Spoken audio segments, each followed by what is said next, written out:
এটা তো ডাকসু, বাংলাদেশের সর্বোচ্চ বিদ্যালয়।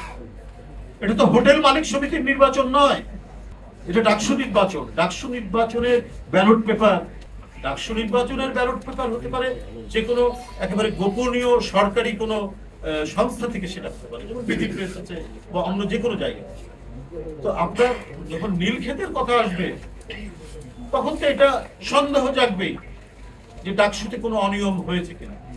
কিন্তু চিফ রিটার্নিং অফিসার যে ধরনের কথা বলেছেন, এটা একবারে দোসরদের মতো কথা। আওয়ামী দোসররা যেমন ভাবে কথা বলেন, তিনি সেই কথারই প্রতিধ্বনি করেছেন তার এই বক্তব্যে। মিডিয়া নিয়ন্ত্রণ করে ফ্যাসিবাদের পক্ষে যারা সাফাই গিয়েছে এবং প্রতিটি হত্যাকাণ্ডকে যে সরকারের দিক থেকে যেটা ঘটানো হয়েছে, তারা এটা নানা ধরনের বয়ান তৈরি করেছেন যে এরা জঙ্গিবাদের দিকে যাচ্ছিল, এরা দেশের নাশকতা করছে। আর কেউ শিহরিত হয়নি যে বাচ্চা ছেলে মুগ্ধ পানি লাগবে বলে সহকর্মীদের দিকে এগিয়ে যাচ্ছে, তাকে যখন হত্যা করছে, এটার জন্য কোন মিডিয়ার যে সংবাদ পাঠিকা বা উপস্থাপিকা সেটাকে আরো বেশি করে বলছে যে এরা সব জঙ্গিবাদের দিকে এগিয়ে যাচ্ছে। এবং এটা যে তারা একটা বানোয়াট নাটক করছে, সেটাও আপনার কদিন আগে যে অডিও প্রকাশিত হয়েছে যে হাসানুল হক ইনু এবং প্রধানমন্ত্রীর সাথে কথোপকথন যেটা পত্রিকা এসছে, সে বলছে যে এটাকে জঙ্গি নাটকের, জঙ্গির একটা তকমা দেওয়া যায় কিনা, সেটা প্রধানমন্ত্রীকে পরামর্শ দিচ্ছে যে তারা যে এর মধ্যে যত জঙ্গি ধরেছে, জঙ্গির ব্যাপারে তারা বিভিন্ন ধরনের কাজ করেছে, পুলিশকে দিয়ে বাড়ি রেড করেছে, গুলি করে মেরে ফেলেছে ওখানে, তারা এখন এটা প্রমাণিত হচ্ছে যে সমস্ত কিছু শেখ হাসিনার এটা নাটক ছিল। জঙ্গির নামে সে গণতান্ত্রিক শক্তিকে দমন করার বিভিন্ন বার্তা দিয়েছে, তাদেরকে হত্যা করে রক্তপাত কবি সাহিত্যিক সেখান থেকে তৈরি হচ্ছে। আরেকটা বিশ্ববিদ্যালয় তখন খুলনা এবং রাজশাহীতে মাত্র একটি বিশ্ববিদ্যালয়, সারা বাংলাদেশের জয়াল ইউনিভার্সিটি মাত্র 4টা, আর 2টা টেকনিক্যাল ইউনিভার্সিটি, একটা বুয়েট, একটা ময়মনসিংহ এগ্রিকালচার ইউনিভার্সিটি, এছাড়া কোনো ইউনিভার্সিটি নাই। কিন্তু রাজশাহী বিশ্ববিদ্যালয়ে ধরেন যে শিক্ষার যে কার্যক্রম এবং জ্ঞান ভিত্তিক যে লেখা, জ্ঞান ভিত্তিক জ্ঞানের যে চর্চা, তার প্রকাশ, তার স্ফুরণ দৈনিক বার্তা থেকে হাসান আজিজুল রাইটার। আমরা সেই একেবারে কিশোর বয়সে চিনেছি দৈনিক বার্তা পড়তে। ডক্টর এমনি গোলাম সামাদের মতো একজন পণ্ডিত, আমরা তাকে পরিচিত হয়েছি এই দৈনিক বার্তার মাধ্যমে। দৈনিক বাংলার মতো এটা সরকারি পত্রিকা, সেখানে যদি নির্মল সেন লিখতে পারে এলাস আমরা রাখবো কোথায় না,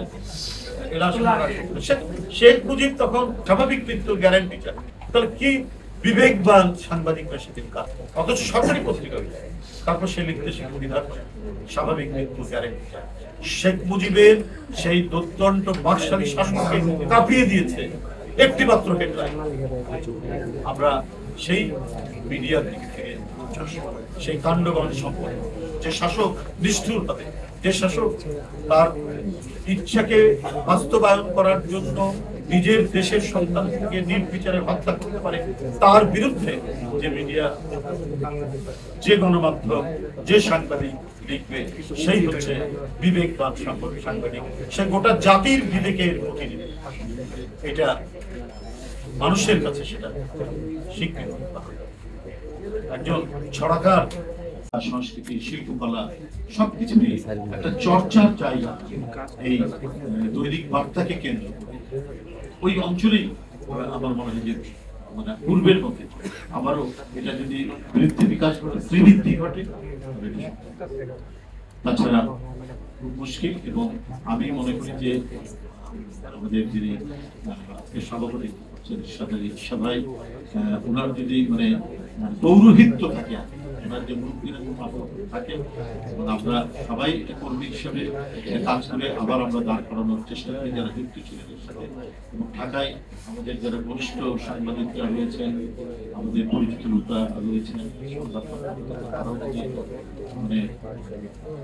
সাহায্য করে নিশ্চয়ই আমরা আবার এর যে ঐতিহ্য, এই 70-এর দশকের শেষে থেকে 80-র দশকের প্রথমার্ধের যে ঐতিহ্য, সেই ঐতিহ্যটা আমরা ফিরিয়ে আনতে, কারণ এটা একমাত্র বাংলাদেশের পত্রিকা যেটা এখন ট্রাস্টি বোর্ডে আছে। অর্থাৎ কিছুটা সরকারি পত্রিকার কিছুটা ছোঁয়া এর মধ্যে রয়ে গেছে। তো এটাকে প্রতিষ্ঠা করতে কোনো অসম্ভব কোনো বিষয় ছিল। তুলনার কোনো দিক থেকে আমরা এটাকে মনোযোগ না দিয়ে আমরা ভিন্ন দিকে মনোযোগ দেওয়ার কারণেই এই বিষয়টা দাঁড়িয়েছে। কারণ আমাদের মানে এমন একটি দায়িত্বশীল পত্রিকা খুবই দরকার। এটা তো ডাকসু, বাংলাদেশের সর্বোচ্চ বিদ্যালয়। এটা তো হোটেল মালিক সমিতির নির্বাচন নয়, এটা ডাকসু নির্বাচন। ডাকসু নির্বাচনের ব্যালট পেপার, যেখানে প্রতিনিয়ত ছাত্র ছাত্রীরা আপনার কি বলে ফটোস্টেট কপি করছে, বিভিন্ন বই থেকে বই কিনছে, এবং প্রতি সময়ে ছাত্রদের সমাগম হচ্ছে নির্বাচনে। এখানে এমন কোনো খুব নামি দামি প্রেস আছে বলেও আমার ধারণা নাই, থাকতে পারে ভিতরে কোনো প্রেস টেস থাকতে পারে, কিন্তু এখান থেকে যদি হয় সবসময় তো ছাত্রদের চোখের মধ্যে এই জিনিসটা হচ্ছে। ডাকসু নির্বাচনের ব্যালট পেপার হতে পারে যে কোনো একেবারে গোপনীয় সরকারি কোনো সংস্থা থেকে সেটা হতে পারে, যেমন বিধি প্রেস আছে বা অন্য যে কোনো জায়গায়। তো আপনার যখন নীলক্ষেতের কথা আসবে তখন তো এটা সন্দেহ জাগবেই যে ডাকসুতে কোনো অনিয়ম হয়েছে কিনা। কিন্তু চিফ রিটার্নিং অফিসার যে ধরনের কথা বলেছেন, এটা একবারে দোসরদের মতো কথা। আওয়ামী দোসররা যেমন ভাবে কথা বলেন, তিনি সেই কথারই অতীত ধরে করেছেন তার এই বক্তব্যে। এটা একটা রুচিশীল কথা হলো নাকি একটা বিশ্ববিদ্যালয়ের অধ্যাপকের? আপনার যদি সেটা না হয়, আপনার এটাকে সত্য প্রতিপন্ন করেন যে না আমাদের কোনো অনিয়ম হয়নি বা আমরা সেখান থেকে করিনি বা করেছি অত্যন্ত গোপন। নীলক্ষেতে যখনই ব্যালট পেপার ছাপানোর কথা আসবে, এখানে সন্দেহ জাগবেই। এটা হবে আজকে নানা অনিয়মের কথা নানা দিক থেকে আপনার চলে আসছে। তাহলে এটা বলা কি কোনো অন্যায় কিছু হয়েছে? আর এটা তো একটা সবচেয়ে বড় শিক্ষা প্রতিষ্ঠান। এটা তো আমি তো বললাম তো, এটা হোটেল মালিক সমিতির নির্বাচন নয় বা মোটর শ্রমিক ইউনিয়নের নির্বাচন নয়। সেখানেও তারা অনেক সাবধানতা অবলম্বন করে, অনেক গোপনীয়তা তারা অবলম্বন করে ব্যালট পেপার ছাপানোটা কোনো সহজ। আর ডাকসু নির্বাচনে ব্যালট পেপার ছাপানো হবে, তার বিরুদ্ধে প্রতিবাদ করা যাবে না, এটা বলা যাবে না। চিফ রিটার্নিং অফিসার একটা বাজে কথা বলে সেটার উপর উত্তর দিচ্ছে, তো কতখানি ডেটোরেট করেছে বিশ্ববিদ্যালয়